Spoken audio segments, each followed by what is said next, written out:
Mr. Philip van den Heerde, Managing Director of UD Trucks Southern Africa, with us here today. And why are we talking to Mr. van den Heerde, and may I call you Philip?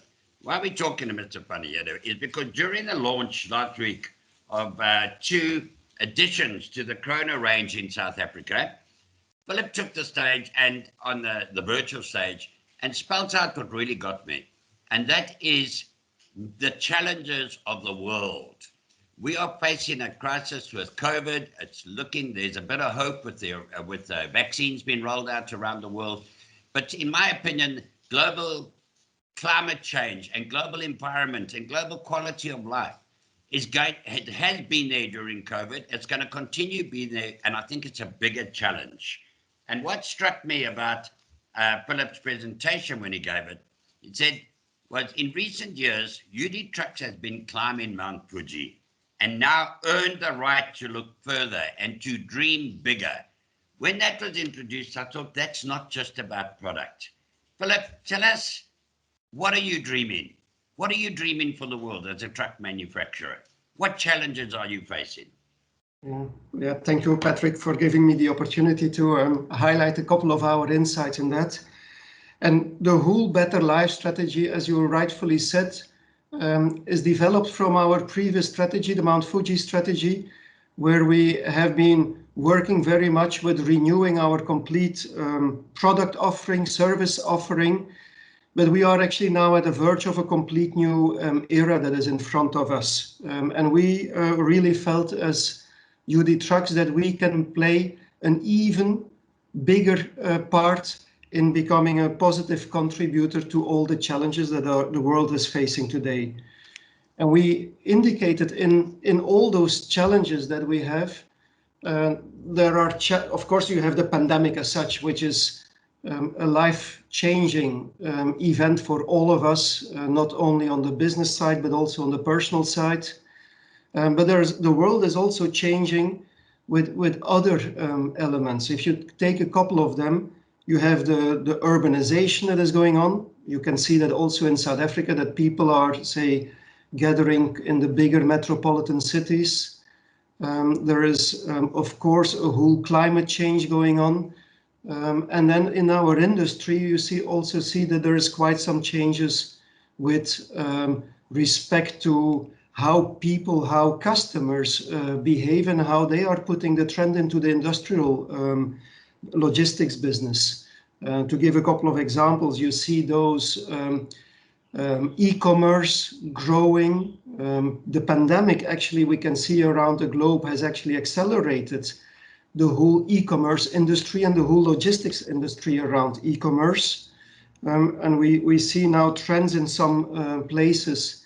And I saw even in the newspaper in South Africa that we are talking about next day delivery. We might even start to talk about same day delivery, and that all poses requests, poses demands on us as truck manufacturers, how we will cope with that. Then you have also the legislation in the world around emission standards that is moving towards, say, higher emission standards, new technologies that are coming up to tackle those standards, and also new technologies to make the life of truck drivers and fleet owners completely different, improved. ACE, automation, connectivity, electromobility, of course, is a big driver in that to mitigate some of those challenges that the world is facing. And we feel as a truck manufacturer that we have been, as I stated before, we have been part of the problem. We have also in different steps being part of the solution, but we want as a truck manufacturer, as UD Trucks, to be even more actively involved in taking the steps in our part to play a positive contributor. And as I indicated last week in the press conference, this whole Better Life strategy that we are now deploying across the globe for UD Trucks, it's not only linked at the environmental aspect, even if that is an important part of it, but it's the Better Life strategy encompasses much more than that. If we align it with the United Nations 17 sustainability development goals that they have put forward, you can easily see that there is a couple of very clear links towards that. Last week we talked about our efforts towards zero hunger. We talked about our efforts to improve diversity, which is very much in line with the whole BE legislation that we have in South Africa. We also talked about improving our footprint and from an environmental point of view with our factory setting, but not only in our factory, but also in our sales organization, even if that is maybe of a smaller impact. So we see different elements where we have been contributing to in our social responsibility. To give one example, with the 2 kroners that we donated last year to a program, and we see very much that we want to even be more active in this field to play a positive role towards better life. That is fantastic, because that gives hope for our grandchildren. I'm a bit of a romantic in that way, because we know the role of the truck. And I think one of the industries that has met the environmental challenges through emissions, I think can stand out proud, is the trucking industry, with the developments of Euro 5, both in Japan and in Europe and in America. But there's more to it than that. And what I was found interesting is those are issues like climate change that have challenged you in the past. And the way that it's got you, one example is reducing emissions. But now you say the world is full of challenges and the world is full of challengers. You had to react to the challenges that were facing us. Now you're becoming a challenger. That's what got me. And just to explain to people what we mean by that, some of the people that Philip highlighted as challengers is Elon Musk, who's sending rockets up to the thing every day, and now the richest man in the world. I hope you become that, Philip, with your new challenge. You've got Bill Gates, you've got Mahatma Gandhi. You put up a lot of challengers, people who are challenging the status quo. Now you were challenged by certain things. Now you're a challenger. So how does that change your mindset in there? How does it change? You know, it's almost like the product is secondary. Have you got there with the product? And now you've got to rise to bigger challenges, or no, now you've got to become a challenger. Excuse me. So that implies that the product is okay. The product, you sorted it out. We're okay on product out the world, coming out of your OE plants. And with the R&D towards the challenges that we face, such as global warming, reduced emissions, now you're a challenger. So what are you going to challenge me on? Well, first of all, actually, UD Trucks has been historically always a challenger. We indicated that in the presentation. You know that from our founder, actually from Kenzo Adachi, who started with the first truck in 1935. We have always been in the forefront innovating. If you ask people in Japan, what is UD Trucks known for?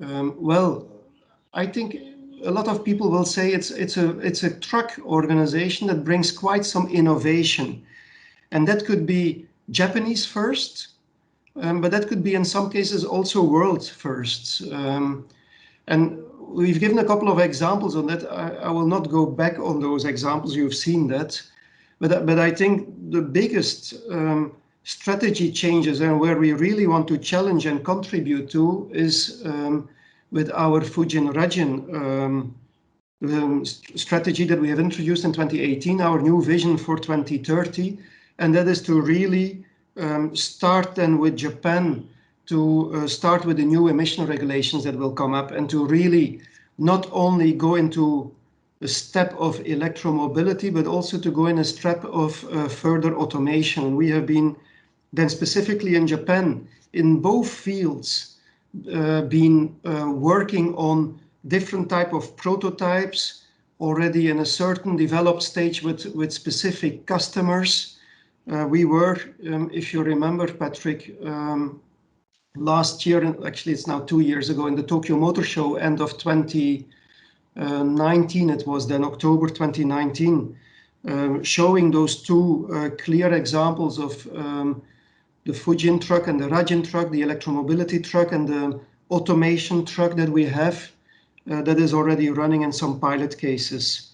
And for which we actually won a nice award in the Tokyo Motor Show, being the more innovative company, and which is extraordinary for the truck manufacturers to get. And we want to continue with this Fujin Rajin strategy, but not only then focusing on Japan, but also starting to gradually see where can we take that strategy forward to other markets. And for sure, I cannot disclose at this stage when it will happen, but we are already, say, in a further planning in that respect. Okay, fantastic. Because I see one of the slides you put up also that ties in with that is that 2025, you want to become the Japanese sustainability leader. But interesting in that sustainability leader, it's not only, and most people, when you talk sustainability, we're talking about environment. That in South Africa, we talk sustainability, we talk about environment. And I think we're way behind, by the way, on the environmental issue. Thank goodness for the truck manufacturers. For example, Euro 5 and you can't bring in Euro 6 here. I don't know what the Japanese equivalent of that is in terms of thing, but it's basically low emissions for those who don't know. We talk about that. We can't even get that because we don't have clean fuel here. And now our refineries don't look like they're going to be able to upgrade. So it looks like we might have to import, but there is no government policy on that. So even there we lag in it. But when you mention Japanese sustainability leader, you mentioned four things: environment, customer, colleagues, and performance. That again takes it away from the product. You're talking way beyond the product. And Philip, those important things like total cost of ownership are still vitally important for an operator in making his purchase decision. The fuel consumption, driver comfort, safety features. There's been a huge development in the trucking industry. The safety, active brake assist, etc., etc. And you've got them on the Quan, and that you've got, that Quan is lovely. And fuel consumption is so good. That is not only in the interest of the operator, but that is an environmental benefit, because the less fuel you use, the less fossil fuel you use. I know there's a move to electric vehicles, but we won't go into that just yet. But what should we be thinking in South Africa now? Because I think most people here, when they look at a new truck, they look at fuel consumption, total cost of ownership, parts backup, services, aftermarket service, etc., etc. That's been our traditional way. It used to be discount. The biggest discount you can get will get you the order. Not any longer. The guys are looking at total lifetime cost. But you add in on a lot of other things. And I think this is so important. What's your message to South African truck operators when they're looking at purchasing a vehicle? You are talking around the vehicle, bigger issues. What should they also be taking into account for their children and their grandchildren? Yeah, well, I would like to answer that in two parts. In the first part, I believe that you have a lot of fleet owners in South Africa that are really taking their total cost of ownership as the first priority.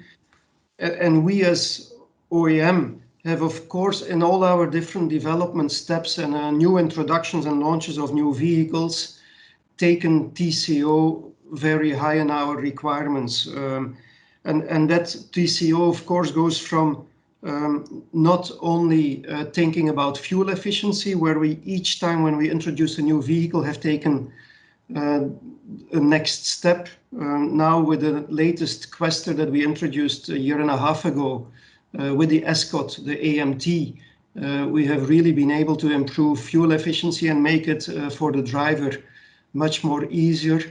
Then with the new Quan, with all the safety features, we have also brought a new level of fuel efficiency into the new Quan, and that I believe all the fleet owners are really taking very cautiously.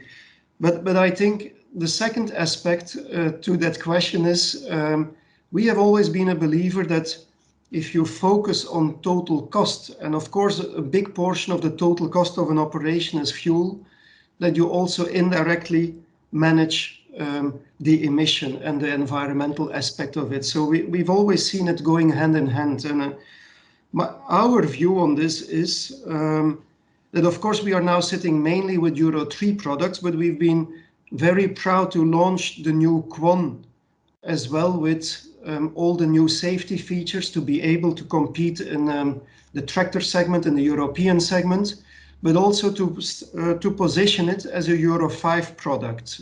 We could have chosen to go with a Euro 3, but we really wanted to make that step to make the new Quon our flagship product in Euro 5 at the highest standards that we can at the moment deliver. What you rightfully say, Patrick, Euro 5 fuel we can provide for. We have the AdBlue available in the market, and that's how far we can go in the country.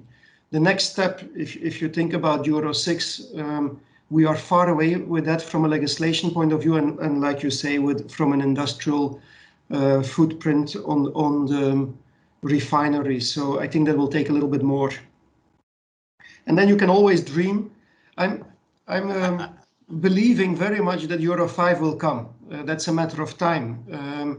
But then you can really start to question if for South Africa, if it will be a Euro 6 regulation that will come into play, or by that time, if the market will have shifted already further, that potentially by then we will already see more alternative solutions coming in. So I leave that a little bit as an open question if electric hybrid vehicles, say fuel cell driven vehicles, might already start to slowly come in as alternatives.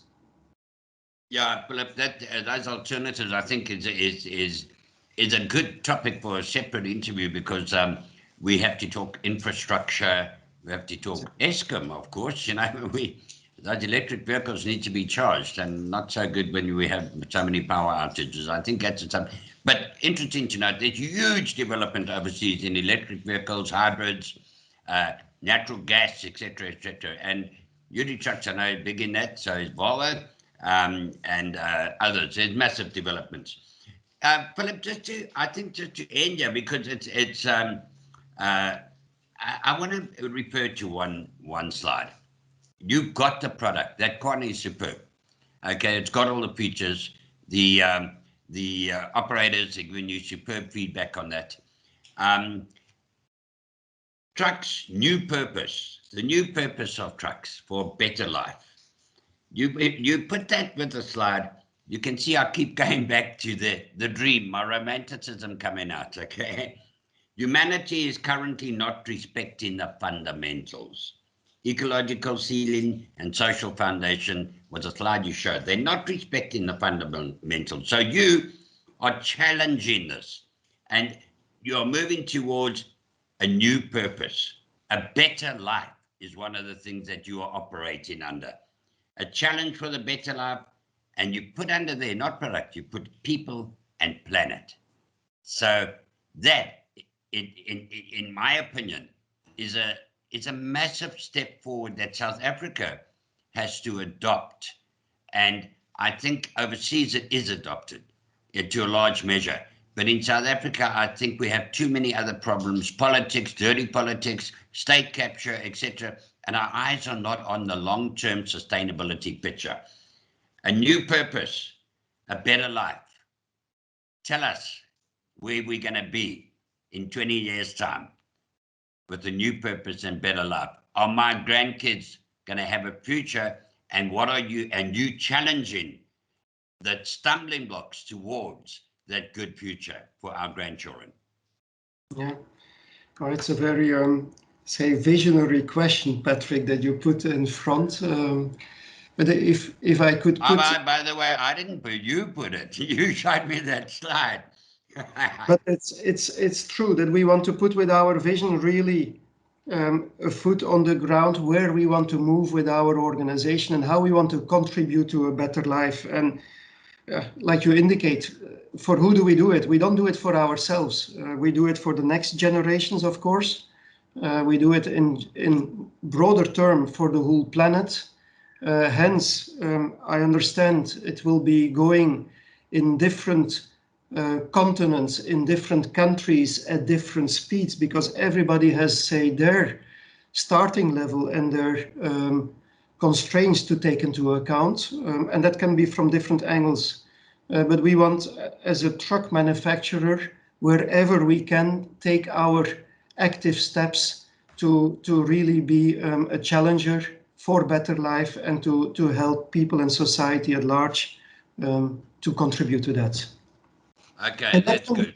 Patrick, that can be, say, of course, within our industry, with the ACE, with the automation, with the electromobility, and with the connectivity, where we have already gone very far, as we indicated before. We have active steps to take, and if you think in 20 years from now, we can of course see in different parts of our industry, starting from the last mile delivery, the light duty vehicles, that will go at a faster speed, that the medium duty trucks, they will gradually go into a slightly slower speed in this development, and that the heavy duty vehicles, of course, they still need, I think, the biggest level of transformation in or hybrid solutions. You can say there's two mainstreams there, if it is with fuel cell or if it is with battery driven vehicles. And I think over time we'll see which technology will get in which country a better base, because none of the solutions stand without having a good infrastructure base. And I think here we will have, as OEMs, together with our, in South Africa, then with the NAMSA, work together with the government to see how we can drive it in which destiny. And I think it will be a collaboration very clearly, not only from an OEM to position further, but also to work together with the industry to see what technologies can we bring forward based on the infrastructure that will be there. Yes. Philip, just to end, I've been writing on this industry for 46 years. And in the next 46 years, the trucks are still going to be there. We've seen this during COVID. The vaccines arrived at Oliver Tambo 2 days ago, the first 1 million vaccines. They came off to great fanfare, came off the airplane, great fanfare. What's the first thing it went onto? A truck. Trucks, online shopping. Everyone's saying this wonderful digital revolution. You can order it online, but how does it get to you? By truck, the last mile delivery. Those things are under big pressure. So the truck is still going to be with us for many, many years. It's in South Africa, we don't talk rail anymore because the railway lines have been stolen. Okay, so we have a lot to do there. But in the past, I've seen huge developments in the truck. They basically stayed the same in the old days. But I've seen huge development on the environmental front and safety, cab comfort for the driver, very important, fuel consumption, very important. And to get that, there's been great developments in aerodynamics and all this type of thing. And I'm just pleased to hear that in the future, there's a big add-on.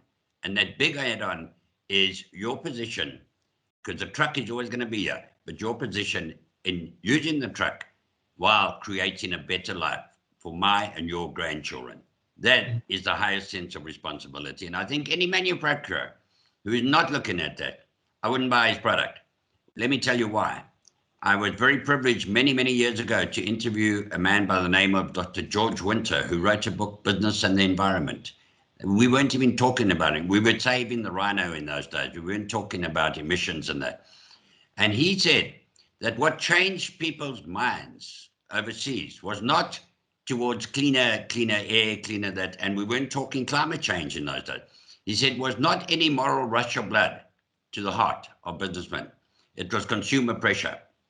And he said that is what changed people, the consumer pressure. And I like the fact that you're not waiting for consumer pressure to come on board. You didn't wait, the trucking industry didn't wait on the emission standard, and you're not waiting anymore, and you're looking down the line. That gives me hope. And I think what this world needs is to move away from the me culture. We saw it in Donald Trump. We see it here with our state capture, where everyone, me. I want to be rich. And no one's looking down the line to the children. And I think that it's so encouraging to see a company like UD Trucks. And why I wanted this interview, was because it's the first time in any press conference that I've seen such a big accent on a better life. It wasn't really about the product. It was about a better life.